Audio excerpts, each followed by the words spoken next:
Russia just challenged a Ukrainian attack helicopter over contested lines. At first, it looked like the Mi-24 Hind had no chance of escaping. But what happened in the next few minutes shocked everyone watching and changed the way Russia viewed its own frontline defenses against Ukraine's air power.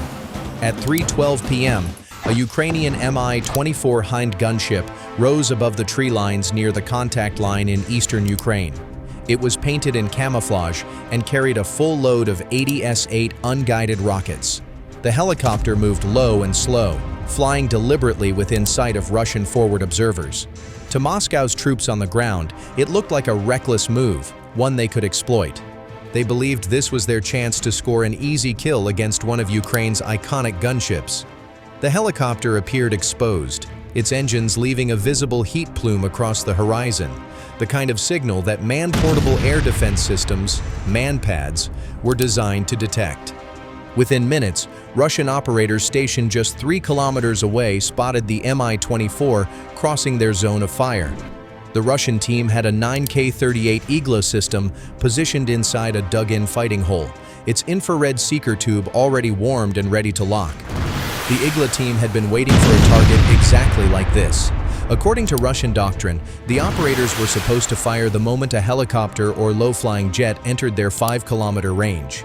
The Igla was light, portable, and deadly, weighing just 18 kilograms, but capable of hitting targets at over Mach 1.5. On paper, it was exactly the kind of weapon that could eliminate a slow-flying gunship. The Mi-24 was not a stealth aircraft. It was big, loud, and hot. In Russian training manuals, helicopters like the Hind were considered prime targets. The operators believed this was their opportunity to take one down. But what they didn't realize was that the Ukrainian helicopter crew had planned this moment. The Mi-24 was not flying recklessly. It was bait.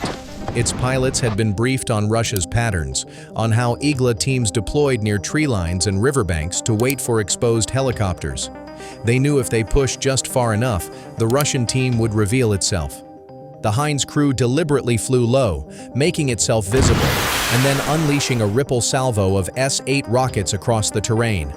The unguided rockets slammed into the ground in long arcs, shaking the area with shockwaves. Dust clouds rose across the fields, while splashes erupted along the riverbanks. To the Russian operators, it looked like the helicopter had opened fire blindly and was now exposed while reloading and repositioning. It gave them confidence that the target was distracted. They thought the pilot had made a fatal mistake. The reality was different. Those rocket salvos were not intended to hit hardened positions. They were designed to create chaos in the thermal spectrum. Each rocket impact burned intensely for seconds, creating a wave of heat signatures across the battlefield. For an infrared seeker like the Igla, it meant clutter. Multiple heat sources flared up across the ground, confusing any missile trying to distinguish between the helicopter's exhaust and the hot fireballs burning across the terrain. The Hind's crew had turned the open field into a defensive screen. The Russian team didn't notice the trap. One operator steadied his shoulder launcher while the spotter tracked the helicopter's line of flight. The Mi-24 banked slightly, presenting its side profile, and for a few moments it looked like the helicopter was fully within the kill zone. At that distance, the Igla should have been a guaranteed hit. Convinced this was the perfect opportunity, the operator called out the target, centered his sights, and prepared to fire. What followed would determine not only the fate of the helicopter, but the credibility of Russia's air defense teams along the entire sector. At 3:13 p.m., the Russian Igla operator squeezed the trigger. A plume of smoke erupted from the launcher, and the missile streaked upward, accelerating to Mach 1.7 as its seeker locked onto the heat signature pouring out of the Mi-24's twin engines. For the Russian team, it looked like a textbook shot. The missile carved a white trail through the blue afternoon sky, homing fast toward its target. In the Ukrainian helicopter, warning lights flared red. The crew's SPO-15 radar and infrared warning receivers lit up instantly, indicating that a missile launch had been detected. Both the pilot and the weapons officer reacted without hesitation. The pilot slammed the control stick to the left, banking sharply while dumping 12 flares in quick succession. The countermeasures fired from the sides of the fuselage, glowing bright orange as they ignited and trailed downwards. Each flare burned hotter than the helicopter's engines, designed to pull the missile's seeker off course. But the Russian team had confidence in the Igla. Its seeker was advertised as being resistant to flares, designed to ignore decoys and home in on genuine exhaust. For a moment, it looked like the missile might cut straight through the wall of countermeasures. The Heinz crew braced for impact, but here's where it got interesting. The S-8 rockets the Mi-24 had fired earlier were still burning across the fields and riverbanks. Each impact had created not just dust and noise, but intense heat plumes scattered across the landscape.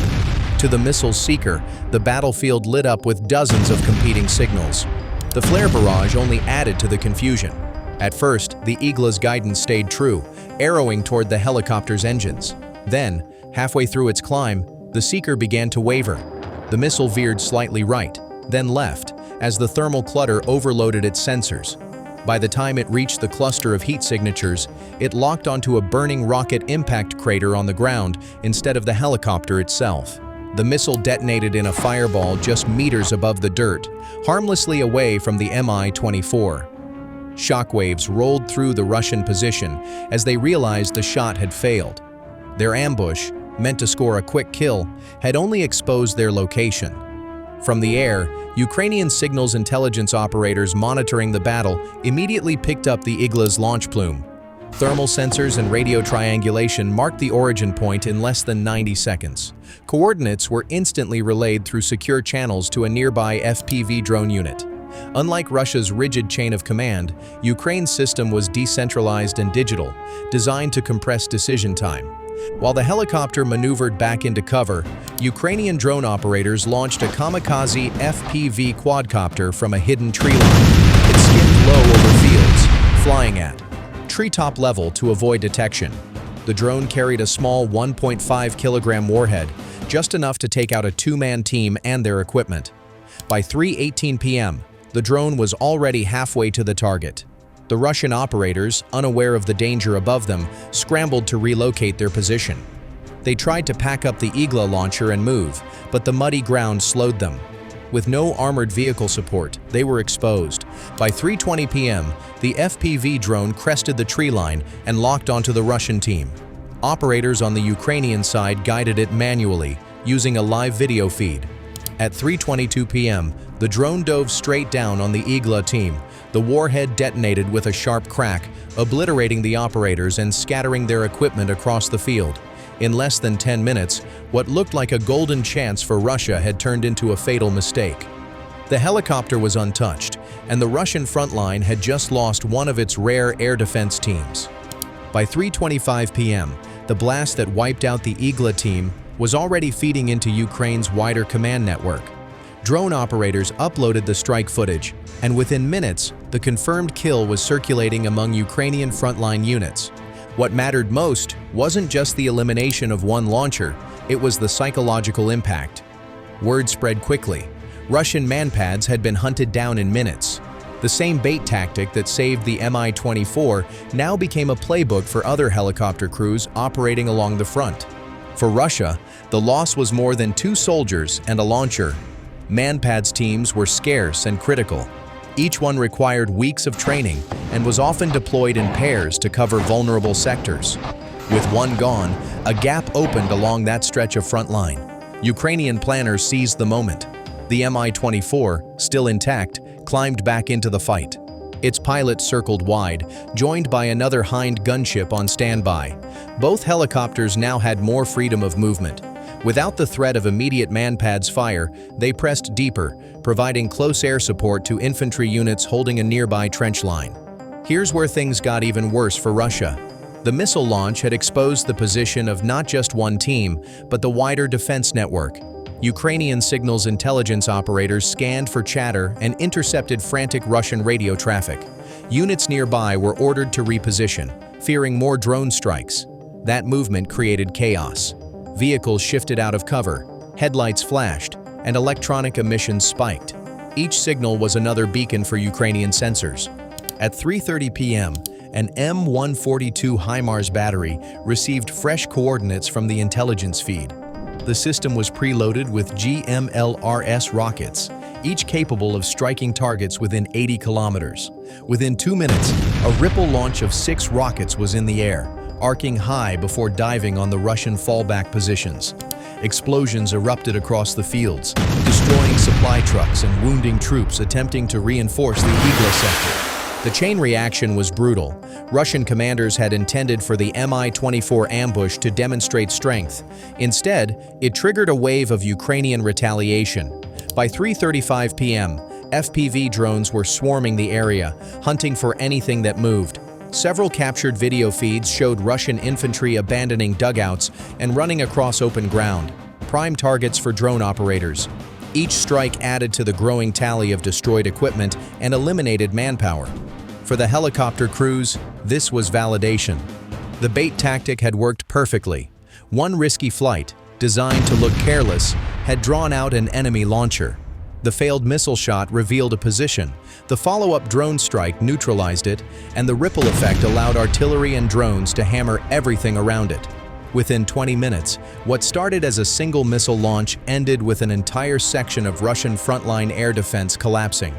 Meanwhile, Ukrainian infantry along the trenches advanced cautiously, using the chaos as cover. They reported that Russian fire from the sector had gone silent, clearing the way for counteroffensives. The Mi-24s strafed with cannon fire, sending bursts of 30mm rounds into enemy positions, while ground forces pushed forward under the umbrella of air support. This was the kind of synergy Ukraine had been waiting for: bait, strike, exploit. In Russian channels, panic set in. Telegram groups associated with frontline units began warning other manpads crews not to fire unless absolutely cleared by higher command. The fear of instant drone retaliation was spreading. Operators who were supposed to act decisively now hesitated, worried that their missile plume would paint a target on their backs. This hesitation degraded Russia's overall air defense grid across that sector. By 3:40 p.m., Ukrainian commanders declared the zone open for aviation. More helicopters were cleared to fly close support missions, something that had been nearly impossible hours earlier. The trap had worked, and Russia's mistake had turned into a tactical victory for Ukraine. By 3:50 p.m., the battlefield around that sector looked completely different from how it had started. What began as a confident Russian attempt to down a Ukrainian Mi-24 had ended with smoking wrecks, silenced positions, and open skies for Ukrainian aviation. The helicopter, which Moscow's soldiers believed would be an easy kill, had not only survived, but had set the trap that collapsed an entire pocket of defenses. The message was unmistakable: hesitation kills, and Russia had hesitated at the wrong time. Ukraine's command was quick to exploit the results. Drone operators documented every stage of the ambush and its aftermath, sending the footage up the chain. By evening, the videos were circulating on secure networks as training material. Commanders emphasized the importance of bait tactics, decentralized drone coordination, and lightning-fast artillery follow-ups. The lesson was clear: one flare, one launch plume, one careless radio transmission, and Ukrainian systems would find you, fix you, and finish you before you could relocate. For Russia, the consequences spread further than the loss of a single manpads team. The frontline chatter made it clear that other units were rattled. Crews tasked with operating Igla or Verba launchers began to delay their firing decisions. Instead of reacting instantly, they second-guessed, waiting for clearance or scanning for drones overhead. This hesitation meant Ukrainian helicopters could fly bolder missions, darting in low for rocket salvos or strafing runs and darting back out under the cover of terrain. In a war where seconds decide life or death, that split-second pause gave Ukraine the edge. At the same time, Russian commanders faced a new problem: replacing the destroyed team. Each manpads operator required specialized training and coordination with nearby units. Losing even one launcher reduced coverage across kilometers of front line. To plug the hole, Moscow would have to shift resources from elsewhere, leaving another area exposed. Ukraine's decentralized structure thrived on this. For every Russian gap, there was a Ukrainian plan to exploit it with drones, artillery, or attack helicopters. By 4:10 p.m., the ripple effects were obvious.